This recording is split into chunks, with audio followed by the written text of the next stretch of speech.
Here's a coffee farm. This is in an area called Alto de Hetzen.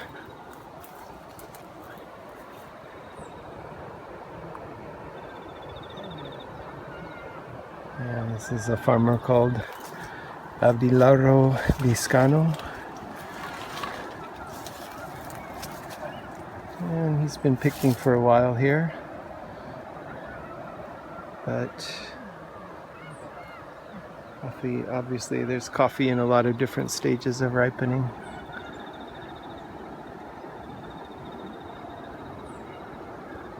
He seems to have a lot of Caturra variety and some other types. And it's about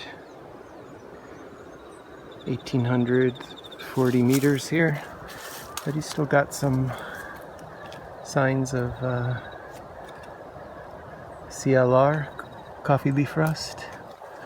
Seems pretty under control. It's quite difficult to look at plants and really know what they are, but I can tell you this is a Catimor hybrid for disease resistance, for sure. And no leaf rust, and then its brother right here, which looks like Caturra, and you can see the rust. But still production. Rust kills the plant when it goes untreated for a while, and then it just can't sustain itself. So, what I like here too is that you have some beautiful plants with a lot of green cherry, just a little red that's all green, unripe, coming to a cafe near you in 6 months. You have some mixed production from the plant that's affected by rust, so it doesn't have so many leaves. And then here you have flowering.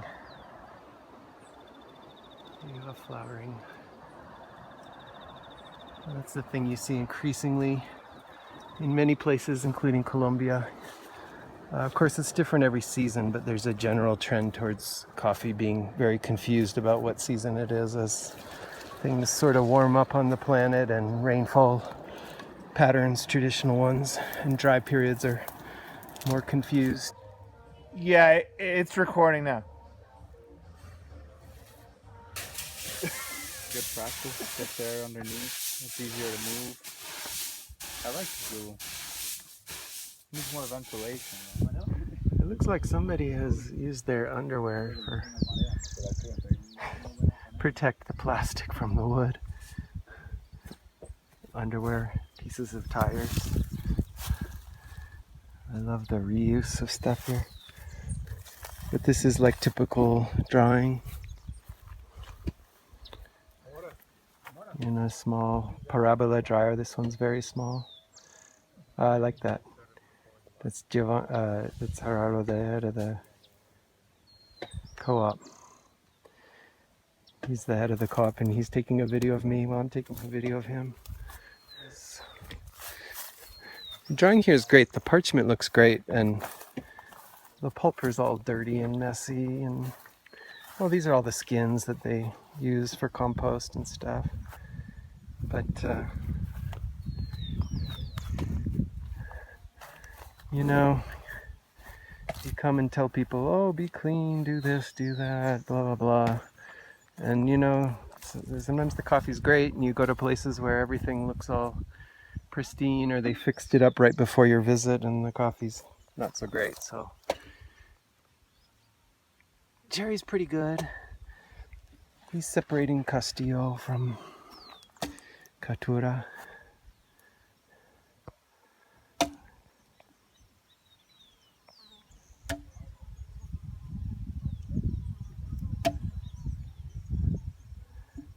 And that is La Senora that just made us this beautiful juice with guanabana, cherry tomato, and panela mixed together. And she's chopping wood with an axe that is just huge.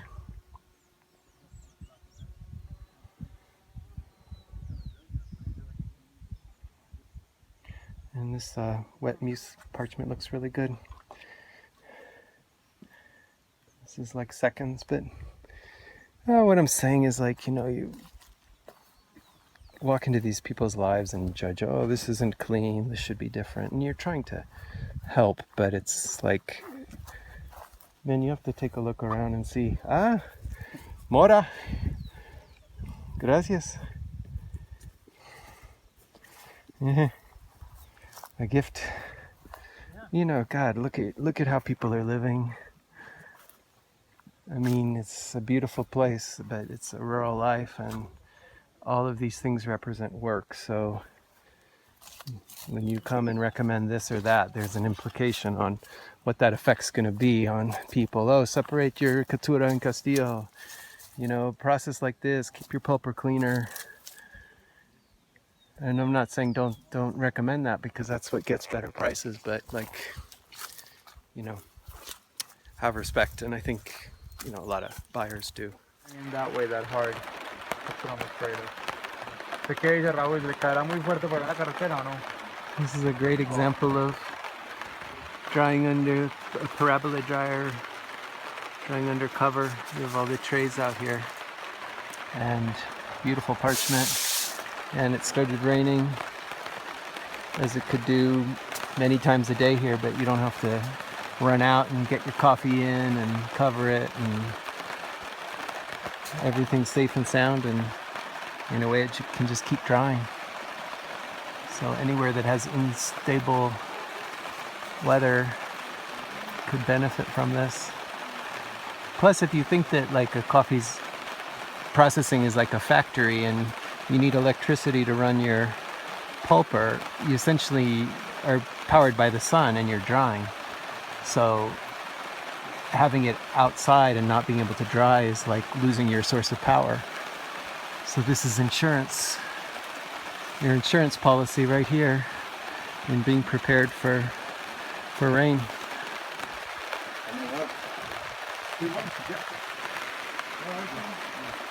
Very nice. This is Raúl Trujillo in San Francisco Alta, of section of La Plata, Huila, Colombia. Ducks don't care. They're like, what the hell? There's the pulper and the tanks. He's got some coffee. Nothing stops in the rain here. You just keep going.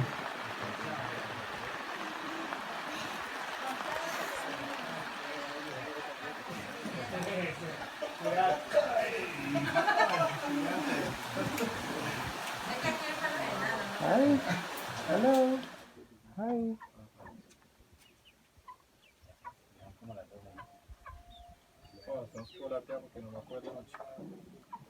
Bueno, Iber, no, le agradezco mucho.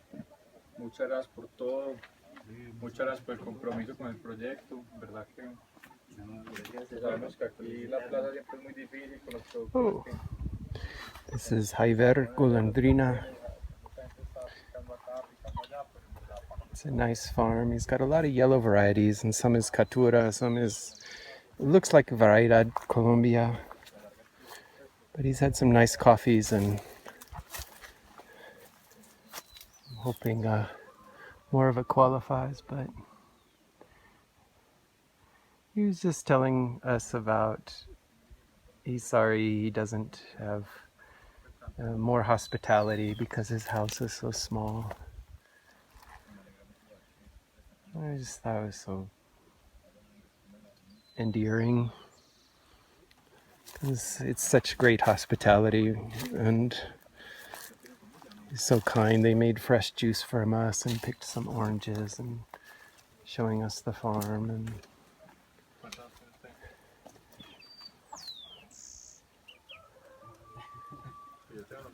people who just do everything for themselves here.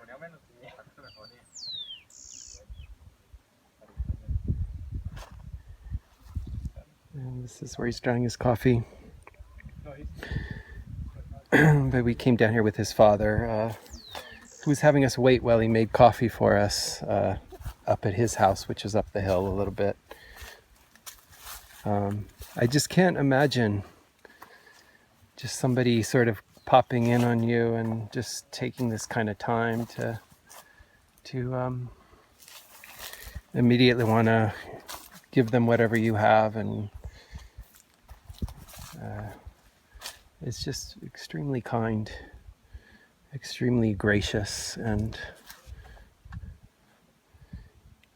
polite to strangers, basically. And we've had his coffee. It's been approved for a blend, but we haven't cupped it for microlite yet, so we're hoping to. So it's not like we bought his coffee and I can say that we've done something for him, but people just kind of do something for you. It's awfully nice.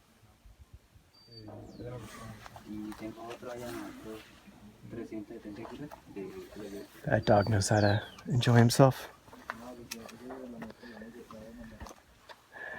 This is the pulper.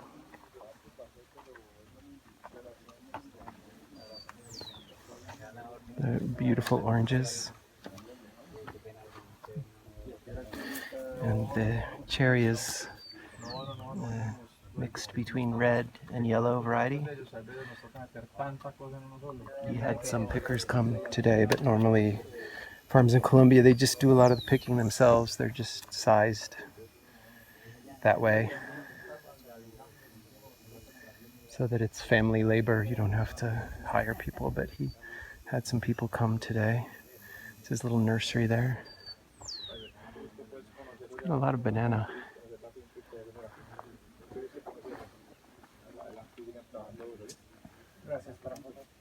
It's a really pretty place. Humble home. Hello.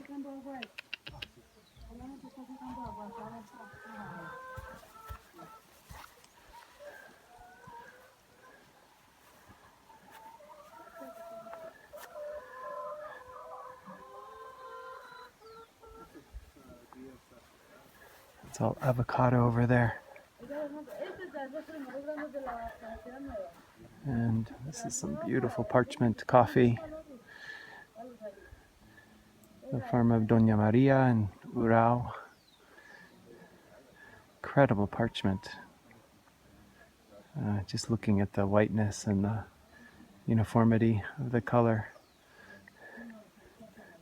They call this a casita here, but other places they call it a casa alba, which is that the roof of your house is on these rails and it rolls back. That's literally part of the house below. So you're taking advantage of flat space, which is at a premium here. And she's got another one on top of her pulper room. That's Doña Maria.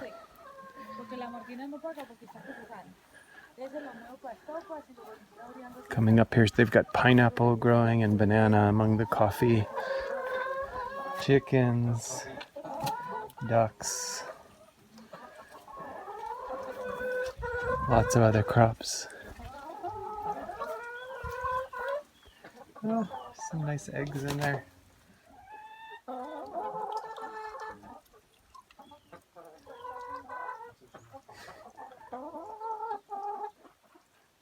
You got something to say?